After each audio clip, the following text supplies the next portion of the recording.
नमो बुद्धाय, जय भीम। मेरा नाम विपल चौहान है और मैं 18 साल का हूँ। मेरी जातक कथा का नाम है चतुर बंजारा। वाराणसी के एक बंजारे का बेटा बहुत चतुर था और वह अपने सैकड़ों बैलगाड़ियों को लेकर व्यापार के लिए इधर उधर जाते रहता था। वहाँ पर और एक व्यापारी था, परंतु वह बुद्धू और भोंदू था।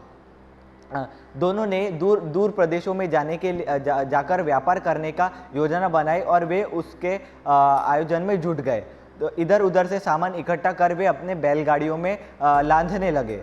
यात्रा शुरू होने से पूर्व चतुर बंजारे ने सोचा कि मैं इसके साथ क्यों जाऊं। इतने सारे बैलगाड़ियों को लेकर जाकर रास्ते में परेशानी होगी, बैलों को चारा भी नहीं मिलेगा। इसी से अच्छा है कि इसे ही पहले जाने देता हूँ। मूर्ख बंजारे को इतनी अनुभव नहीं था और वह उसकी बातों में आ गया और पहले जाने के लिए तैयार हो गया।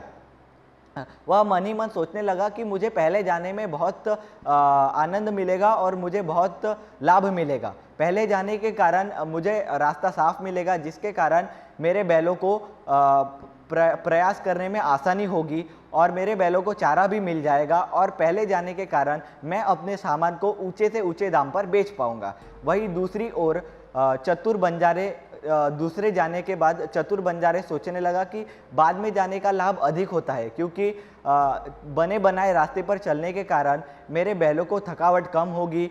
उसके खोदे हुए कुएं में से पानी मुझे पहले मिल जाएगा और वहां पहुंचते ही मुझे माल बेचने में और ज़्यादा आसानी होगी। परंतु रास्ते में भयंकर मरुभूमि आती थी और वहाँ मरुभूमि में कई कठिनाइयाँ थी। इसीलिए मूर्ख बंजारे ने बुद्धिमानी दिखाई और पानी से बड़े बड़े मटके अपने बैलगाड़ी में रख दिए। उन मटके में पानी था और उन पानी से जो है उसे बहुत ज़्यादा लाभ होने वाला था। परंतु मरुभूमि में और कई कठिनाइयाँ थी जिसका उसे ज्ञात नहीं था। उसे तो सिर्फ चोर, डाकुओं और जानवरों का ही ज्ञान था और उसने अपनी यात्रा को प्रारंभ रखा। मरुभूमि में पहुंचते ही उसे अपनी मूर्खता और अपनी मूर्खता के कारण एक बहुत बड़े मुसीबत में वह फंसने वाला था। वहाँ पर निर्भक्षी दैत्य का बसेरा है। वह निर्भक्ष दैत्य बहुत खतरनाक और मायावी है।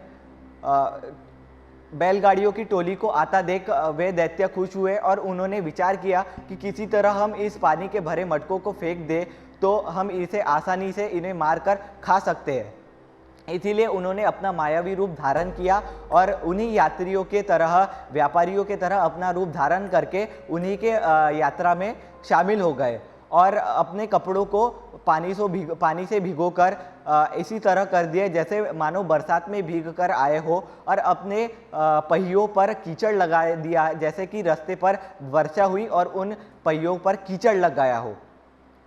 उन दोनों का प्रयास आमने सामने आया। उन दोनों के प्रयासों को आमने सामने देखकर वे एक दूसरे से बात करने लग गए।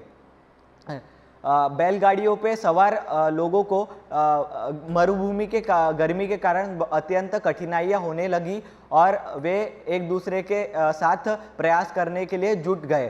तभी दैत्य के सरदार ने बैलगाड़ी के व्यापारी से बात की और उसने कहा कि आगे बहुत मूसलाधार वर्षा हो रही है, वहाँ हरे भरे जंगल है, पानी से भरे सागर है, तो तुम्हें पानी की कोई वहाँ पर कठिनाई नहीं होगी। यह जो तुमने पानी साथ लाया है वह फेंक दो और अपने बैलगाड़ियों को हल्का कर सामने निकल जाओ। मूर्ख बंजारा व्यापारी उसके बातों में आ गया और उसने मटकों से भरा पानी वहीं पर फेंक दिया। यात्रा अपनी प्रारंभ कर ली और आगे बढ़ गया। थोड़ी ही दूर जाकर उसे प्यास लग गई, परंतु मटके भर का पानी उसने फेंक दिया था और उसके पास पानी नहीं था। रात होते हुए आ गई थी और वह अपने एक स्थान पर रुक गया। रात वही बिताने का उसने निश्चय किया, परंतु सभी साथियों को प्यास लग गई थी और उनके पास पानी नहीं था। बैलों को भी भूख लगी थी पर चारा भी उनके पास नहीं था, तो उन्हें वहीं रुकना पड़ा।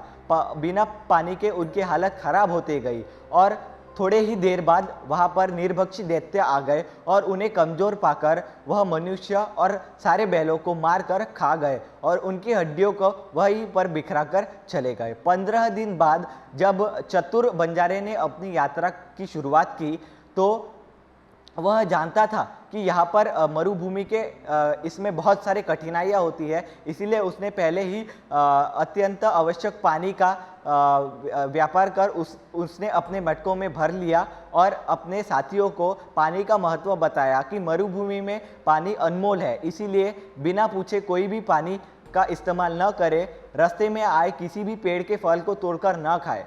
मरुभूमि का रास्ता कठिन है, इसीलिए हिम्मत से साथ ले।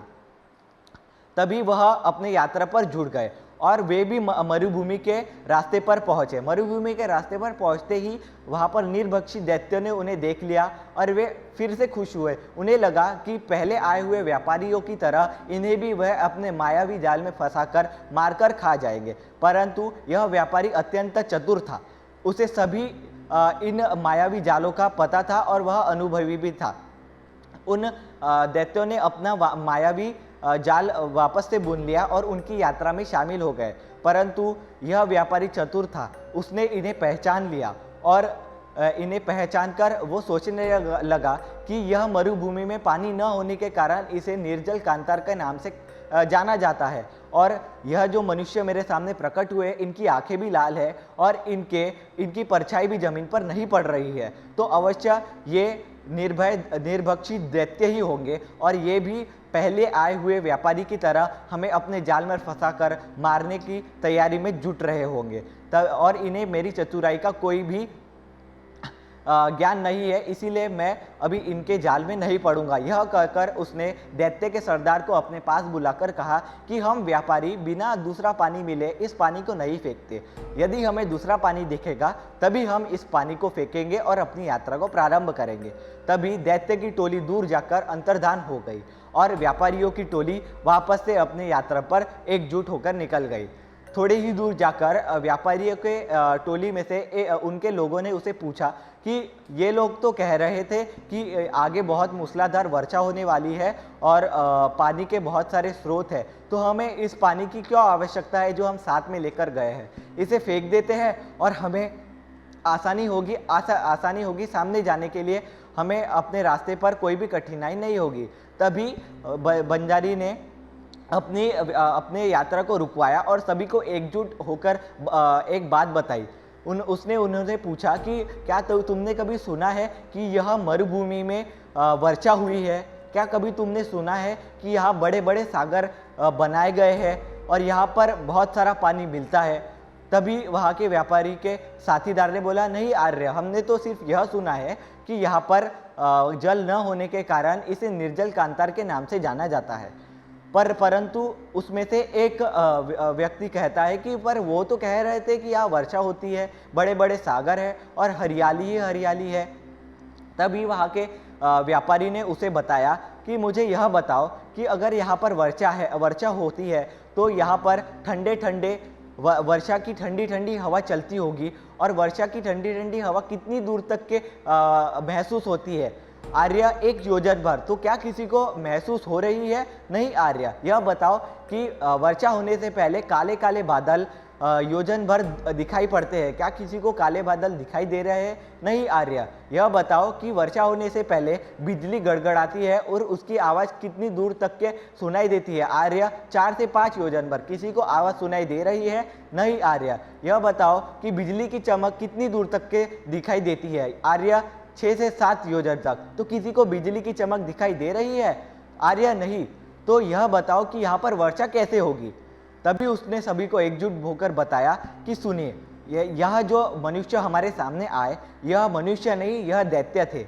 यह मायावी दैत्य हमें अपने जाल में फंसाना चाहते थे। इन्होंने पहले ही आए मूर्ख बंजारे को अपने जाल में फंसाकर उन्हें मारकर खा दिया, और उसी तरह ये हमें भी अपने जाल में फंसाकर खाना चाहते थे। परंतु अपनी चतुराई का उपयोग करते